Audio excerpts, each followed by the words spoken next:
heart. Amber. That's how she'd introduced herself. If he'd known her real name, he never would have met her here. He would have ignored her, just as he'd ignored the phone messages she'd left with the damn butler up in the big house. That was the tricky part about blackmail. You actually had to get the target's attention to lay out the terms. She had his attention now. Showtime, girl. Make this count. Your future rides on the next 5 minutes. You came, she murmured seductively. I wasn't sure you would. He chuckled, the sound far from friendly. You knew I was there, he said, watching you. She kept her voice smooth. Yes, I was hoping for somewhere a little more comfortable. Somewhere we can talk. He made a humming sound, considering. Talk? I don't think so. Crystal, he added, and her heart leapt to close her throat. You knew? She whispered. Of course I knew. I had you followed. Pretty thing like you, coming on to me. I have to be careful. There are all kinds of bad people out there, Crystal. You never know who might try something stupid, like blackmail. Are you going to blackmail me, Crystal? Fighting panic, she slowly lifted her arm to retrieve the lipstick tube of pepper spray she'd slipped into her tiny handbag, glad she'd come prepared. Mentally, she counted the steps to the door. 6 steps. She could do 6 steps. She'd get by him. She had to. Go for the spray slowly. No sudden moves, don't let him see your fear. He likes your fear. He came closer, and she could feel the heat of his body. You never should have come.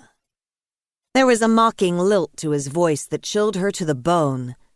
I have Something silky brushed against her jaw, a split second before it slid round her throat and tightened. Proof. I have proof. But the words wouldn't come. Can't breathe. She flailed instinctively, her nails clawing at her throat. She kicked backward, trying to hit his knees, his groin, anything she could reach, but he yanked her up until her feet no longer touched the ground. No, please, no. Her lungs were burning. She pawed at her purse, grabbing the pepper spray, fumbling as she pulled at the cap. Just get away. Have to get away. She wrenched the cap from the tube. I don't want to die. Please don't let me die. Bitch, he muttered. You come here threatening me, my family. Did you think that would work? Did you think any of this would work? She aimed the spray, but his hand clamped over her wrist, twisting, forcing the tube lower, forcing her finger to press.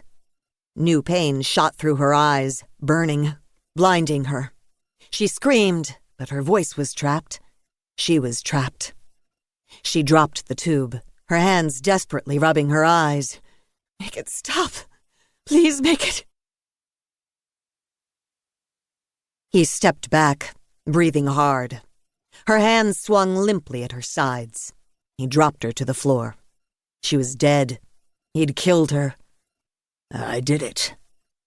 For a long time he'd wondered how it would feel to drain the life of another. Now he knew. He'd finally done it. The bitch. She thought she could come here, control me.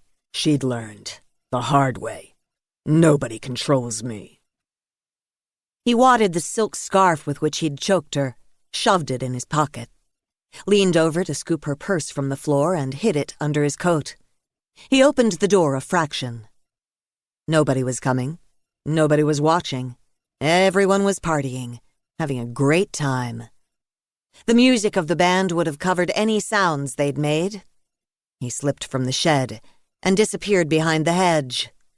It was done. 1. Baltimore, Maryland. Tuesday, April 5th, 6 a.m.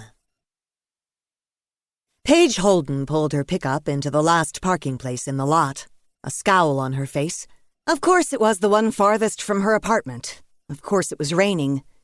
If you were back home, you'd be pulling into your own garage right now and you'd stay warm and dry. You never should have left Minneapolis. What were you thinking?